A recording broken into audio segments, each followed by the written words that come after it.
Do you believe that a man could fly halfway around the world to embrace his mother, only to collapse on the cold floor of an airport because no one understood what he was saying? If you think this is a movie, it's not.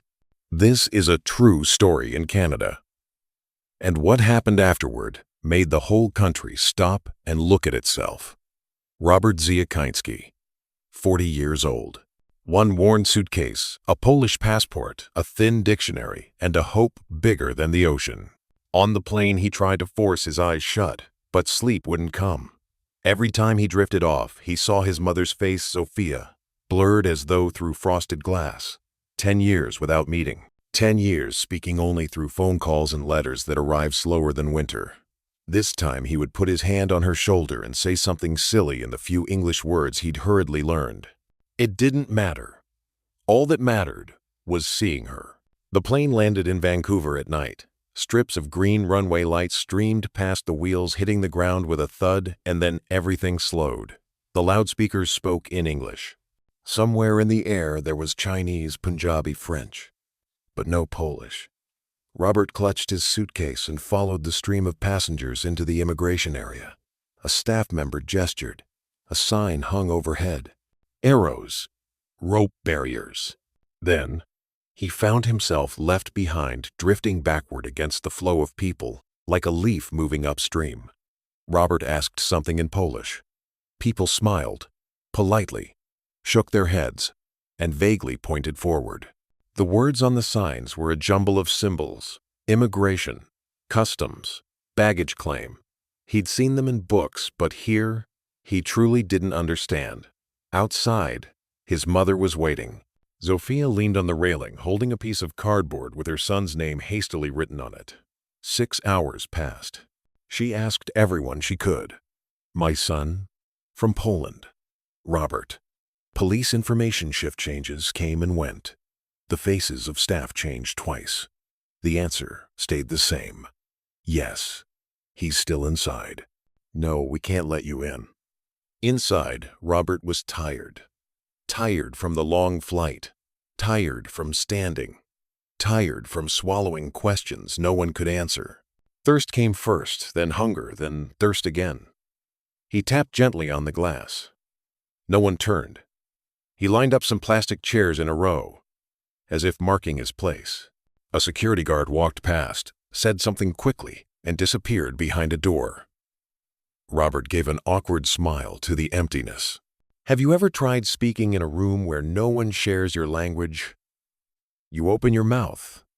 The syllables spill out, drift away, and fall to the tile floor like shards of glass.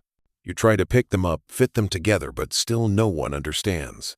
Robert stood in that room for hours, then a soft click like someone pressing a pen.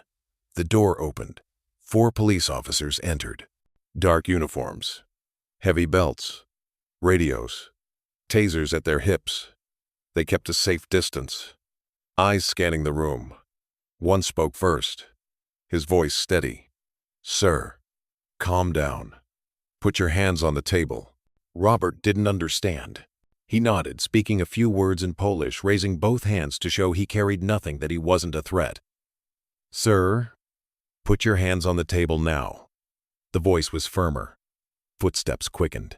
A boot struck the floor with a sharp thud. Instinctively, Robert stepped back. He opened his dictionary hurriedly, flipping to a page pointing at the word help. He wanted to say, I need help. I'm looking for my mother. But in their eyes, the book in his hands was not a dictionary. It was an unknown object. An officer's hand went to his taser. Stop resisting. Do you know that moment when time seems to slow? When a human decision in the space of a heartbeat splits life into before and after? The taser fired. Not loud, just a snap, like a rubber band. But electricity tore through Robert's body like an invisible storm. He convulsed, crumpled eyes, wide in disbelief. He tried to crawl, reaching toward the door as if on the other side there was air, water, life. Hands behind your back, another shot. Then a third. In the video later, people counted 4, some said 5. Numbers in the end are just numbers. The reality was a man lying on the floor, his breath coming out in thin breaking threads.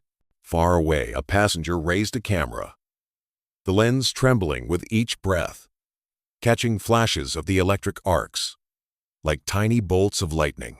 Someone shouted in English, "Stop.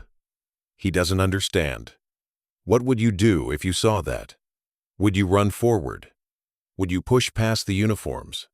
Or would you stand still like everyone else, believing that those with the authority were doing the right thing? Robert lay still. An officer touched his wrist. No pulse. The words dropped to the floor like a stone that sank too fast.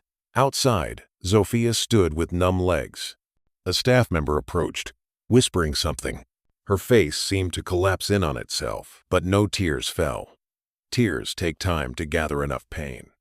The video spread across the news. Canada saw. The world saw. The questions came like waves. Why wasn't an interpreter called? Why not restrain with hands, with words, with time? Why electricity? Why treat an unarmed man as a threat? In the days that followed, heavy words filled the papers. Excessive force, procedure training, accountability. A public inquiry began. People sat for hours in hearing rooms, listening to testimonies, replaying every frame, pausing on each movement of a hand, each step, each glance. They asked, what was said in those 25 seconds of approach? What did they see in a man holding a dictionary? On the sidelines, Zofia stood silently, holding her son's photograph. Sometimes she said, "I just want to know why my son wasn't given the right to speak. The right to speak. The right to be understood." Have you ever thought that the line between life and death could be as thin as one interpreter, one phone call, 1 minute of patience? Some details can't be changed. Robert is dead, but some things must change. Afterward, Taser use was reviewed. The words "less lethal" came under scrutiny. At airports, multilingual communication training got more attention. In many places, de-escalation procedures became mandatory. Speak slowly, step back, look into the person's eyes, call for support, don't rush. What can be slowed down? But before those changes came, there were storms. There was denial. There were early reports claiming imminent danger. There were records that didn't match the video. There were testimonies under challenge. And later there were verdicts, some officers convicted of lying, some acquitted. Justice in the public's eye is like a lake that rarely lies still. Some days it ripples, some days it storms. But beneath the surface there are always stones untouched. This isn't only Robert's story. It's the story of anyone who stepped into a strange room without knowing the language. Of immigrants, of students, of tourists, of people fresh off a long-haul flight after a sleepless night. Of you. Of me. Of anyone who might fall into the void between "calm down" and "I don't understand." Let's go back to the evening before the landing. Robert looked out the window into the ink-black night sky. He thought of his mother, of the deep red borscht she cooked, of the small kitchen smelling of fresh bread, of the hug he hadn't felt in 10 years. He didn't know the last moments of his life would be staring into the black barrel of a taser. He didn't know that just a few walls away, someone was holding a cardboard sign with his name, waiting until her back ached. Sometimes the distance between loved ones is just a pane of glass and a procedure with no room for flexibility. Do you believe it could have been avoided if a Polish-speaking volunteer had been nearby? If someone had called the interpreter line? If a hand had slowly written on paper, "Your mother is waiting outside"? If there had been a cup of water, a chair, a person willing to listen for 2 more minutes? Just 2 minutes. You might say, but the police have fears too. True. They're trained to see danger before it happens. They are human. They get tired. They have bad days. But power comes with responsibility. And the greatest responsibility is not to win a situation, but to preserve a life. On some winter nights in Vancouver, the sea wind cuts cold but clean through the city.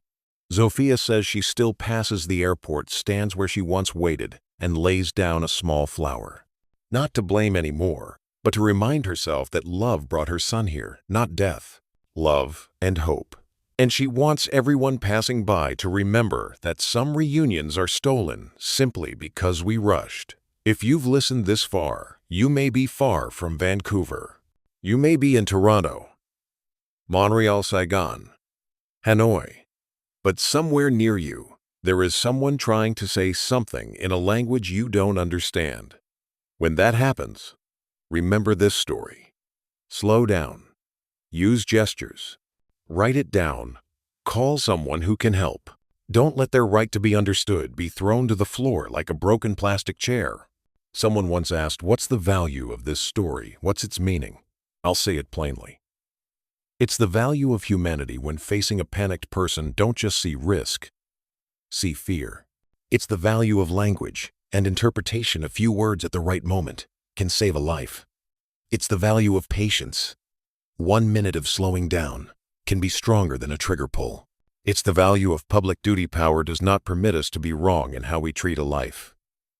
And it's the value of memory, to remember, not to hate.